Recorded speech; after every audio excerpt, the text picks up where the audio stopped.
bienvenue dans notre pause matinale. Je suis heureux de vous retrouver ce matin avec le petit café ou le thé. En tout cas, c'est chaud et ça fait du bien. Je voudrais ce matin te parler de l'antidépresseur par excellence. Ah, qu'est-ce que c'est? Eh bien, c'est écrit dans la parole de Dieu, dans 2 Samuel au chapitre 22 et au verset 4. Et je voudrais simplement te le lire. Ça fait « Louez l'Éternel, car il est bon. Louez l'Éternel, car il est bon. Je m'écris, loué soit l'Éternel, et je suis délivré de tous mes ennemis. » Je pourrais le reprendre comme ça et le chanter avec toi. Je suis sûr que déjà tu le chantais déjà chez toi. C'est sûr. Voilà un remède qui est simple mais efficace.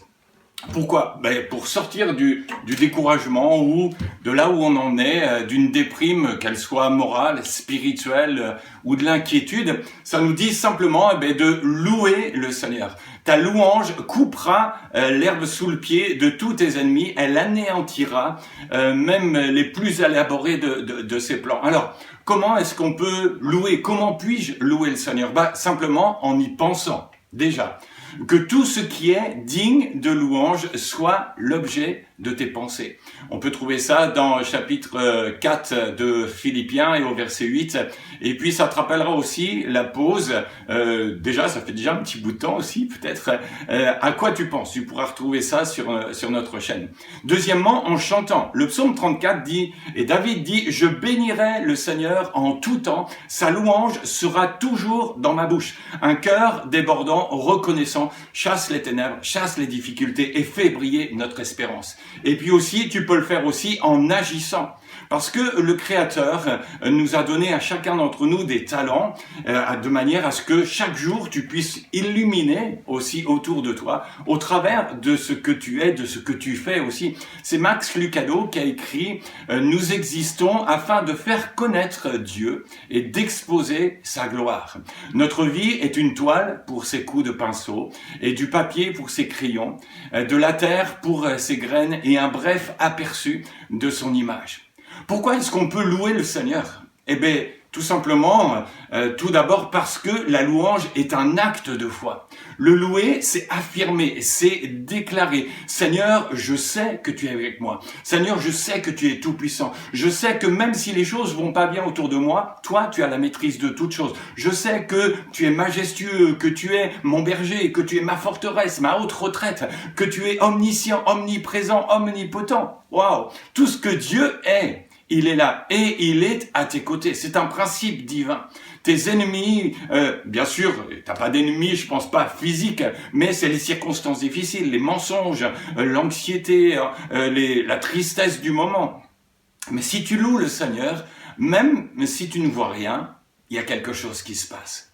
Deuxièmement, je vais louer Dieu parce que la louange me rend fort. C'est Néhémie qui le déclare, il dit « La joie du Seigneur est ma force. La joie du Seigneur est votre force.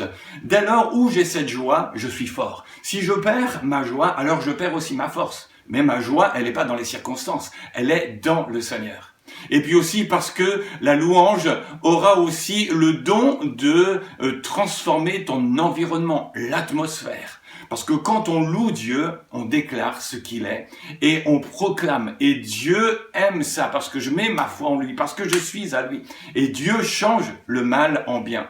Et puis parce que c'est aussi à lui que revient la gloire. Dieu ne nous doit rien, mais nous, on lui doit tout.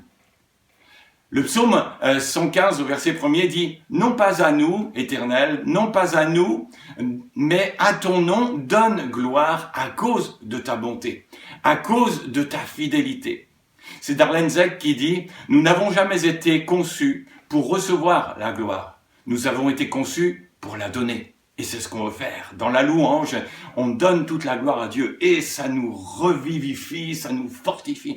Quels sont les effets de la louange? Oh, il y en a plusieurs. Déjà, elle me permet d'obéir à ce que Dieu me demande. Psaume 150, louer l'Éternel. Et on le voit dans sa parole. C'est un ordre, c'est quelque part quelque chose que Dieu nous demande. Nous avons besoin de le louer, d'être reconnaissant.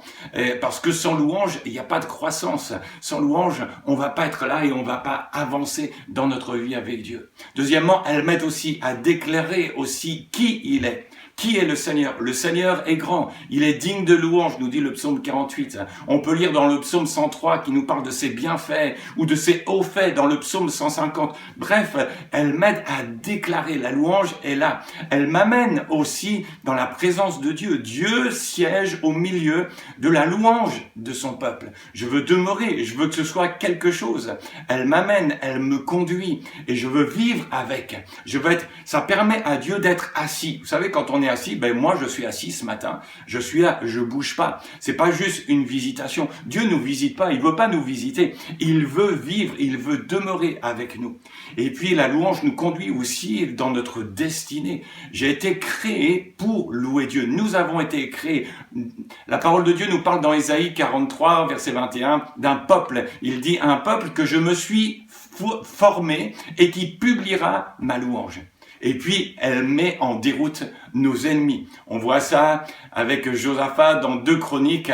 Ils ont déclaré « L'Éternel, ton amour dure à toujours ». Et les ennemis ont été confondus. Lorsque également Paul et Silas se sont retrouvés en prison, la louange, elle amène aussi le miraculeux. Ils ont chanté les louanges de Dieu, ils ont prié et les portes des prisons se sont ouvertes. Un médicament très efficace. Est-ce qu'il y a une posologie? Oui, il y a une posologie de cet antidépresseur. Et tu vas trouver ça dans le psaume 119 au verset 164. Il est dit 7 fois par jour, je te célèbre ou je te chante. J'avais même moi, j'avais pas encore remarqué que le psalmiste mettait ça. 7, c'est le chiffre parfait. Et je veux dire que oui, merci Seigneur, à chaque moment de ma journée, et pas seulement une fois, je veux te louer. Oh, tu vas me dire, c'est vrai, c'est pas facile avec ce que je vis, tu sais pas ce que je vis. C'est vrai, il y a des situations qui sont tellement difficiles et on pourrait être là, s'inquiéter, se plaindre, râler de ce que les autres sont pas ci, sont pas ça, nos voisins font trop de bruit, le patron m'aide pas, la société, le gouvernement fait pas ce qu'il faut, et même Dieu, pourquoi est-ce que Dieu permet ça? Toutes sortes de questions. Habakkuk se posait aussi, lui, toutes sortes de questions. Il dit au chapitre 3 et au verset 17 et 18, il est dit « Le figuier ne refleurira pas, la vigne ne produira rien, le fruit de l'olivier manquera, les champs ne donneront pas de nourriture, les brebis disparaîtront du pâturage, il n'y aura plus de bœufs dans les étables. Toutefois, et il dit ça, toutefois, je veux me réjouir en l'Éternel. Je veux me réjouir dans le Dieu de mon salut. L'Éternel, le Seigneur, est ma force. Il rend mes pieds semblables à ceux des biches. Il me fait marcher sur les lieux élevés. Alléluia, alléluia.